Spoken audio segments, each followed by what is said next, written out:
نبی پاک علیہ الصلوۃ والسلام کے ساتھ کسی غزوے سے واپس آ رہے تھے، تو ان کی اونٹنی جو تھی وہ آگے آگے تھی، اور حضور علیہ الصلوۃ والسلام جو ہے وہ پیچھے پیچھے تشریف لا رہے تھے، اور دیگر صحابہ بھی تھے۔ اب دیکھیے آپ کہ کس طریقے سے حالات معلوم کیے جاتے ہیں، اور کیسے آدمی کی مدد کی جاتی ہے کہ آدمی کو پتہ بھی نہ چلے، رسوا بھی نہ ہو، اور اس کی مدد ہو جائے۔ میرے آقا علیہ الصلوۃ والسلام سے اچھا طریقہ کس کا ہو سکتا ہے؟ حضور علیہ الصلوۃ والسلام سے بہترین طریقہ کس کا ہو سکتا ہے؟ تو حضرت جابر بن عبداللہ اپنی اونٹنی پر بیٹھے ہوئے جا رہے تھے آگے آگے، اچانک سے ان کی اونٹنی جو ہے وہ راستے میں بیٹھ گئی، تھک کے بیٹھ گئی، لاغر تھی، کمزور تھی، تھک کے بیٹھ گئی۔ تو حضرت جابر بن عبداللہ کافی دیر سے اس کو اٹھا رہے تھے، بڑی کوشش کر رہے تھے، لیکن وہ اٹھ نہیں رہی تھی۔ بڑی آپ نے مشقت کیا، بڑی آپ نے محنت کیا، لیکن وہ اٹھی نہیں وہاں سے، تب تک کہ نبی پاک علیہ الصلوۃ والسلام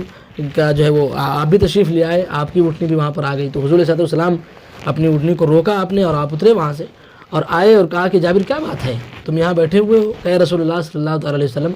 میری اونٹنی چل نہیں رہی ہے، میں بڑی کوشش کر رہا ہوں، بہت زیادہ میں اس کو جو ہے وہ فورس کر رہا ہوں کہ یہ چلے، یہ اٹھے، پر یہ چل نہیں رہی ہے، بیٹھ گئی ہے تھک کے۔ تو میرے آقا علیہ الصلوۃ والسلام نے اپنی جو آپ کے پاس جو عصا تھا، جو چھڑی تھی، اس کو آپ لائے، اور آپ نے 2-3 بار اس کو جو ہے وہ اونٹنی سے دھیرے دھیرے ضرب لگائی، ایک دم ہلکے انداز سے 2-3 ضرب لگانا تھا کہ وہ اونٹنی فوراً جو ہے وہ اٹھ گیا۔ اب چونکہ وہ عصا نبی کونین علیہ الصلوۃ والسلام کا تھا، تو اس میں ایک عجیب ہی کیفیت تھی کہ اونٹنی کو لگتے ہی فوراً اس میں کرنٹ آ گیا، وہ فوراً کھڑی ہو گئی، چلنے کے لیے ایک دم تیار ریڈی ہو گئی وہ۔ تو حضرت جابر بن عبداللہ فوراً جو ہے اس اونٹنی پر سوار ہو گئے اور چلنے لگے۔ نبی پاک علیہ الصلوۃ والسلام بھی جو ہے وہ اپنی اونٹنی پر بیٹھ گئے۔ تو میرے آقا علیہ الصلوۃ والسلام چل رہے تھے، اس کے بعد آپ نے راستے ہی میں چلتے ہوئے حضرت جابر بن عبداللہ سے پوچھا کہ جابر کیا حالات ہیں تمہارے، ٹھیک ہے سب، شادی کر لیا تم نے؟ اب یہ آپ دیکھیے کہ انداز کیا ہوتا ہے کسی کے حالات معلوم کرنے کا، طریقہ کیا ہوتا ہے کہ وہ شرمندہ بھی نہ ہو اور آپ کو پتہ بھی چل جائے، اس کا حالات بھی پتہ چل جائے۔ تو حضرت جابر بن عبداللہ رضی اللہ تعالیٰ عنہ نے نبی پاک کی بارگاہ میں عرض کیا، یا رسول اللہ صلی اللہ تعالیٰ علیہ وسلم، حالات کا کیا، شادی جی میں نے کر لیا ہے، بالکل میری شادی ہو گئی ہے۔ تو میرے آقا علیہ السلام نے ارشاد فرمایا کہ کسی کنواری لڑکی سے کیا ہے، کماری سے کیا ہے، یا جو ہے وہ کسی بیوہ عورت سے نکاح کیا ہے؟ تو حضرت جابر بن عبداللہ رضی اللہ تعالیٰ عنہ نے عرض کیا، رسول اللہ علیہ الصلوۃ والسلام، کنواری لڑکی کے لیے، کماری لڑکی کے لیے ایک مالی حیثیت کا ہونا ضروری ہوتا ہے، اور میں نے اپنی سے بڑی عمر کی ایک عورت ہے، ان سے نکاح کیا ہے۔ تو میرے آقا علیہ السلام نے ارشاد فرمایا، اب آپ دیکھیے گا، توجہ کریے گا طریقہ کیا ہوتا ہے۔ حضور نے ارشاد فرمایا کہ جابر، تم تو ابھی ینگ ہو، جوان ہو تم، تو تمہیں جو ہے کنواری لڑکی سے نکاح کرنا چاہیے تھا، اپنے ایج کی کوئی لڑکی ہوتی اس سے آپ نکاح کر دو، تو تم نے اپنی سے بڑی عمر کی لڑکی سے نکاح کر لیا۔ تو حضرت جابر بن عبداللہ رضی اللہ تعالیٰ نے عرض کیا، رسول اللہ علیہ الصلوۃ والسلام، میرے گھر میں جو ہے میں اکیلا ہوں کمانے والا، اور میرے باپ کا تو آپ کو پتہ ہی کہ انتقال ہو گیا، شہید ہو گئے تھے وہ۔ تو یا رسول اللہ، میں جو ہے کثیر العیال ہوں، اور میری بہنیں بھی ہیں، ایک روایت میں کہ 7 بہنیں تھیں آپ کے، ایک میں 6، ایک میں 5 لکھا ہوا ہے۔ کہا کہ یا رسول اللہ، میری بہنیں بھی ہیں اتنی زیادہ۔ تو والد صاحب کا سایہ سر سے اٹھ چکا تھا، اور اب اپنی بہنوں کی کفالت جو تھی وہ میرے اوپر، میری ذمہ داری پر تھی۔ تو یا رسول اللہ، صرف میں نے اپنے جو ہے وہ بھائیوں اور بہنوں کو صحیح تعلیم دینے کے لیے اور ان کا خیال رکھنے کے لیے میں نے اپنی سے بڑی عمر کی عورت سے نکاح کیا ہے۔ انہوں نے فرمایا کیسے؟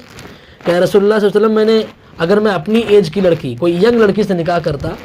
تو گھر میں بہنیں بھی جوان ہیں اور وہ لڑکی عورت جو تھی وہ بھی جوان ہوتی، تو آپس میں جھگڑا ہوتا، سمجھوتا، وہ کام کرنے کے لیے بحث ہوتی اور پھر برابر سے جو ہے وہ برابری کرنا پڑتا، تو بڑا جو ہے وہ معاملہ گھر کا بگڑ جاتا، اور سکون میرے گھر کا جو ہے وہ غارت ہو جاتا، ختم ہو جاتا۔ اس لیے میں نے اپنی سے بڑی عمر کی جو ہے لڑکی سے، عورت سے نکاح کیا ہے، تاکہ وہ ایک عورت رہے گی، اور وہ چونکہ پہلے گھر چلا چکی ہے، شادی شدہ عورت ہے، اور اس کے بچے بھی رہ چکے ہیں، تو وہ اپنے بچوں کو چلانا جانتی ہے، اور گھر کو کیسے چلا جاتا ہے وہ بھی اس کو پتہ ہے۔ اس لیے رسول اللہ، میں نے اپنے سے بڑی عمر کی لڑکی سے، عورت سے نکاح کیا۔ میرے آقا علیہ الصلوۃ والسلام مسکرائے، اور آپ اس بات پہ بہت خوش ہوئے، بہت زیادہ آپ خوش ہوئے اس بات پر کہ جابر جو ہے حضرت جابر کی یہ نیت کتنی پیاری ہے کہ اپنی بھائیوں، اپنی بہنوں کے لیے، اپنے گھر کے سکون کے لیے آپ نے بڑی عمر کی عورت سے نکاح کیا۔ اس کے بعد میرے آقا علیہ الصلوۃ والسلام نے فرمایا کہ جابر، تمہاری اونٹنی تو اب ٹھیک ہو گئی نا، چلنے لگی اچھی، تو ایک کام کرو نا، اس اونٹنی کو مجھے بیچ دو۔ تو میرے آقا علیہ الصلوۃ والسلام کی اس بات کو سن کر کے حضرت جابر نے کہا یا رسول اللہ، آپ دیکھیے کہ حضور نے حالات بھی معلوم کر لیے کہ گھر کی حالت کیسی ہے، مالی حیثیت کیسی ہے، اور گھر میں کتنا زیادہ پیسوں کی ضرورت ہے، کتنا بڑا اتنی بڑی فیملی، کھانے والے لوگ ہیں اور کمانے والی صرف اکیلے ہیں، تو کس گھر کا ماحول کیسا ہے۔ تو حضرت جابر بن عبداللہ رضی اللہ تعالیٰ عنہ سے جب حضور نے فرمایا کہ اپنی اونٹنی تمہاری اچھی ہو گئی، بہتر ہو گئی، تو مجھے پسند آ گئی ہے، تو اس اونٹنی کو مجھے بیچ دو۔ تو حضرت جابر بن عبداللہ رضی اللہ تعالیٰ عنہ نے حضور کی بارگاہ میں عرض کیا یا رسول اللہ علیہ السلام، میرے پاس ایک ہی اونٹنی ہے، بس ایک سواری ہے میرے پاس جس سے میں چلتا ہوں، سفر کرتا ہوں، تو یا رسول اللہ اگر تو آپ کا حکم ہے تو کوئی بات ہی نہیں، آپ لے لیں فوراً، آپ کا حکم سر آنکھوں پر حضور، لیکن اگر بات سودے کی ہے تو میں جو اس کو بیچنا نہیں چاہوں گا۔ میرے آقا علیہ السلام نے ارشاد فرمایا کہ دیکھ لو جابر، مجھے پسند آ گئی، بیچ دو، تم 1 درہم لے لو، بیچ دو۔ تو کہا رسول اللہ اگر آپ کا حکم ہے تو 1 بھی درہم کی ضرورت نہیں ہے، آپ لے لیجئے فوراً، لیکن اگر بات سودے کی تو یا رسول اللہ صلی اللہ علیہ وسلم جو ہے یہ 1 درہم تو بہت کم ہے میری اٹھنے کے لیے۔ تو حضور نے فرمایا ٹھیک ہے 2 کر لیتے ہیں، یا رسول اللہ یہ بھی کم ہے۔ اب یہ رحمۃ اللہ عالمین مصطفیٰ جناب احمد علیہ السلام کا انداز ہے دینے کا، تو حضور علیہ السلام نے ارشاد فرمایا کہ ٹھیک ہے 3 کر لیتے ہیں۔ تو کہا یا رسول اللہ یہ بھی بہت کم ہے۔ تو پھر دھیرے دھیرے یہ بات بڑھتے حضور بڑھاتے گئے یہاں تک کہ حضور نے فرمایا کہ جابر 40 درہم لے لو اور یہ ٹھیک ہے تمہارے لیے، اونٹنی کے لیے 40 درہم ٹھیک ہے۔ کہا کہ جی یا رسول اللہ بالکل ٹھیک ہے، ہماری اونٹنی کے لیے یہ قیمت جو ہے مناسب ہے، 40 درہم میں سودا طے ہے۔ لیکن یا رسول اللہ علیہ السلام میں نے آپ اونٹنی بیچ تو دیا ہے، لیکن تھوڑا سا جو ہے مجھے ضرورت ہے، کیونکہ میں یہ اونٹنی اب بیچ دیا ہے، اب ظاہر سی بات ہے اب اس کے مالک ہو گئے، میں نے بیچ دیا، میں اس کا کوئی مالک نہیں بچا، لیکن اصل میں آپ سے تھوڑی مہلت چاہتا ہوں کہ میں اس اونٹنی کو ابھی آپ کو نہیں دوں گا، میں مدینہ پہنچوں گا اور اس کے بعد اپنا سامان وغیرہ اتاروں گا، اس کے بعد لا کر کے یہ اونٹنی آپ کو دوں گا۔ پہر کہ بات ہو گئی، مدینہ شریف تشریف آ گئے، طیبہ پہنچ گئے اور جابر اپنے گھر گئے، اونٹنی سے سامان اتارا اور پھر اس اونٹنی کو لے کر کے حضور کی بارگاہ میں مدینہ شریف وہاں پہنچے، مسجد نبوی حجرے میں آپ کے پاس پہنچے۔ تو حضور علیہ السلام نے دیکھا کہ جابر آئے ہیں، تو کہا کہ بلال جو ہے جابر آئے ہیں اپنی اونٹنی لے کر کے، ان کی اونٹنی لے لو اور ان کو 40 درہم بھی دو، 40 درہم جو سودا وہ بھی دے دو اور اس کا کچھ سوا بھی دے دو، بڑھا کر کے بھی دے دو۔ تو حضرت جابر بن عبداللہ رضی اللہ تعالیٰ عنہ نے سنا تو بڑے خوش ہوئے۔ تو یہ جو طریقہ کار رہا ہے، حضور نے حالات بھی معلوم کر لیے کہ جابر کی حالت، مالی حالت کیسی ہے، اور آپ نے ان کی مدد بھی کر دیا، اور یہ طریقہ حضور نے دے دیا کہ مال جو طے ہو گیا ہے، جو قیمت طے ہو گئی ہے، اس کے علاوہ جو دیا جاتا ہے، جیسے آج بھی ہمارے ماحول میں ہم اپنے بچپن کی بات جانتے ہیں، ہمارے وہاں ایک دودھ والا آتا رہتا تھا، تو وہ گھر پہ دودھ دیتا تھا اور دودھ دینے کے بعد جو ہے وہ ہم لوگ کٹوری لے کے پہنچ جاتے تھے تو وہ تھوڑا اور بھی ڈال دیتا تھا۔ تو یہ طریقہ جو ہے تھوڑا بڑھا کے دینا، بخشش دینا، تو یہ طریقہ میرے آقا علیہ السلام کا دیا ہوا ہے، کسی کو سوا دینا، بڑھا کے دینا اور خوشی کا اظہار کرنا کہ آپ یہ لے لیجئے تھوڑا سا، تاکہ بندہ خوش ہو جائے۔ تو یہ میرے آقا علیہ السلام کا طریقہ رہا ہے، مسلمانوں ہی کا تو یہ طریقہ رہا ہے، لیکن آج ہمارا حال یہ ہو گیا کہ صاحب ہم جو قیمت ہوتی ہے، جو 1 کلو کسی کو چاول لینا ہے، دال لینا ہے، تو اس میں بھی ہم تھوڑا بہت کمی کر دیتے ہیں۔ ہمیں نیت یہ ہوتی ہے کہ اس میں بھی ہم تھوڑا سا کیا کر لیں، چمک وغیرہ لگا دیں، تھوڑا سا کم کر دیں، کم تول دیں، حالانکہ یہ بہت بڑا گناہ ہے۔ میرے آقا علیہ السلام نے یہ طریقہ دیا اور کہا کہ بلال جابر کو 40 درہم جو طے ہوا وہ بھی دو اور اس کا کچھ حصہ بڑھا کر بھی دے دو، کیونکہ سودا مجھ سے طے ہوا ہے۔ تو حضور چونکہ رحمۃ اللہ عالمین ہے، با اختیار ہے، تو حضور علیہ السلام نے آپ جو ہے مالک و مختار ہیں،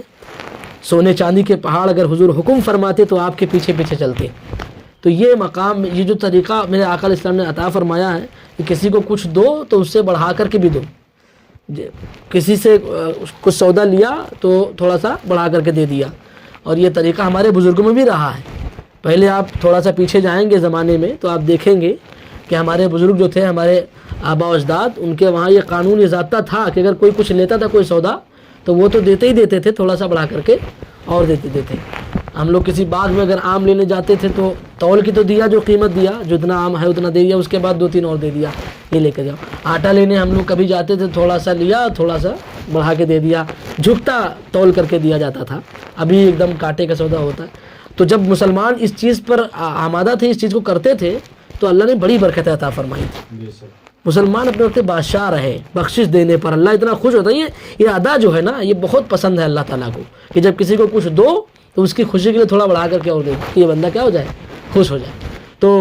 یہ جو طریقہ رہا ہے مسلمانوں میں، اس کو آج بھی رائج کرنا چاہیے۔ کہ جب کسی کو آپ سے کم کوئی نہ کرے پر آپ مسلمان ہو, حضور کا کلمہ پڑھتے ہو, تو آپ اس چیز کو اپنے اندر ایک دم بٹھا لو کہ جب ہم کسی کو کچھ دیں گے تو کچھ اس سے سوا بھی دیں گے بڑھا کے. ایسا نہیں کہتا میں کہ آپ آدھا کلو بڑھا کے دے دو, لیکن کچھ نہ کچھ آپ تھوڑا سا بڑھا کے دو تاکہ اس کی دل خوشی بھی ہو, اور وہ آپ کا پراپر کسٹمر بھی بنے گا. وہ آپ سے اتنا خوش ہوگا, اتنا مانوس ہوگا آپ کی اس ادا کو دیکھ کر کے, کیونکہ جو ادا حضور کی ہو تو پھر وہ تو سب کو بھا جاتی ہے. تو اس لیے اس ادا کو بھی انسان کو اپنے اندر لانا چاہیے, بڑی اچھی چیز ہے. تو یہ جو میں نے واقعہ بیان کیا, اس سے کیا چیز پتہ چلتی ہے؟ اس سے چلتا ہے کہ اپنے مسلمان بھائی کے حالات کو معلوم کریے اور اس کی مدد کرنے کی کوشش کریے. آپ پڑوس میں جو ہے وہ مٹن کھا رہے ہوتے ہیں اور آپ کا پڑوسی جو ہے اس کے وہاں جو ہے وہ دال کے بھی کچھ نصیب نہیں ہوتا ہے, تو آپ کو چاہیے کہ اس کے حالات پر آپ نظر رکھیں, اور آپ کا حق ہے, پڑوسی کا آپ کے اوپر حق ہے, تو اس کا بھی خیال رکھیے تاکہ اللہ تعالیٰ آپ کو برکتیں عطا فرمائے. اور آپ کو جو اللہ نے مال دیا اس سے جب آپ خرچ کریں گے تو یہ ادائیں اللہ تعالیٰ اتنی پسند فرمائے گا کہ آپ کے رزق میں اللہ تعالیٰ بے پناہ برکتیں عطا فرما دے گا, اور اس برکت کا حصہ جو ہے وہ اللہ تعالیٰ آپ کو عطا فرمائے گا, آپ کے اہل و عیال میں عطا فرمائے گا. اور پھر دیکھیں گے کہ کس طریقے سے اللہ تعالیٰ آپ کو خوشحالی عطا فرماتا ہے. آپ دوسروں کی خوشی کا بھی خیال رکھیے. آپ بہت امیر ترین آدمی ہیں, آپ اچھا کھاتے ہیں, اچھا پہنتے ہیں, پر آپ ہی کے بغل میں کوئی آپ کا پڑوسی مسلمان بھائی آپ کے ساتھ ہے اور وہ اس کے وہاں جو ہے وہ ایک وقت کا کھانا بھی نصیب نہیں ہے, تو پھر آپ کے بڑے ہونے سے کوئی فائدہ نہیں. آپ کی امیری تب لائق تھی جب آپ اچھا کھاتے اور اپنے پڑوسی کا بھی خیال کرتے, کیونکہ آپ حضور کا کلمہ پڑھتے ہیں. میرے آقا علیہ السلام نے کیا پڑوسی کا حق عطا فرمایا. صحابہ کہتے ہیں کہ ہم تو ڈر رہے تھے کہ میرے آقا علیہ السلام نے پڑوسیوں کا جب حق بیان کیا تو ہمیں ڈر لگ رہا تھا کہ حضور علیہ السلام پڑوسیوں کو ہماری زمین میں حصہ بھی لگا دیں گے, اتنا زیادہ پڑوسیوں کا حق ہے. اور ہمارا حال یہ ہے کہ ہم بالکل نہیں سمجھتے ہیں. ہمیں تو فخر ہوتا ہے کہ میں تو بھائی صاحب مٹن کھا رہا ہوں, اس کے پاس تو کچھ ہے نہیں, اس کی حیثیت کیا ہے ہمارے سامنے, اس کے تو کھانا نصیب نہیں ہوتا ہے. تو یہ جو ادا ہے اس کی بنیاد پہ آج ہمارا حال اتنا برا ہو چکا ہے. ہمیں چاہیے کہ اپنے پڑوسی کا بھی خیال رکھیں, اور اپنے مسلمان دوست, جو مسلمان حضور کلمہ پڑھتا ہے وہ آپ کا بھائی ہے, اور بھائی کے اندر اتنا درد ہونا چاہیے, اتنا جو ہے وہ اس کے لیے خیال اس کا کرنا چاہیے. حضور فرماتے ہیں کہ مسلمان ایک مغرب میں ہو اور ایک مشرق میں ہو, اگر مسلمان کو وہاں کانٹا چبھے تو اس کی تکلیف اس مسلمان کو ہونی چاہیے. اتنا زیادہ مسلمانوں میں محبت ہونی چاہیے. آج ہمارا نفرت ہے. ہم تو صاحب اپنے مسلمان بھائیوں سلام کرتے ہیں تو سلام جواب بھی دینا جو برداشت نہیں, ہم کرتے ہیں السلام علیکم صرف سر ہلا کے چلے جاتے ہیں. یہ مسلمان دیکھا گیا, پڑوسی وہ رہتے ہو باقاعدہ. آپ حالات یہاں کے بھی دیکھ رہے ہو کہ مسلمان سلام کرتا ہے تو اس کا جواب بھی دینا اس کے بعد دشوار گزرتا ہے. وہ سلام کا جواب بھی سر ہلا کے دے دیا اور محبت سے ملا نہیں. طریقہ کیا رہا ہے صحابہ کا کہ جب وہ آتے تھے تو سلام کرتے, پھر مصافحہ کرتے, گلے ملتے محبت سے, ایک دوسرے کی پیشانی چومتے. یہ جو محبت تھی نا ایک دوسرے میں, تو کبھی کسی آپ کے اوپر کوئی تکلیف آئی تو وہ آپ کے بھائی سے پہلے آپ کا پڑوسی دوڑ کے آپ کے پاس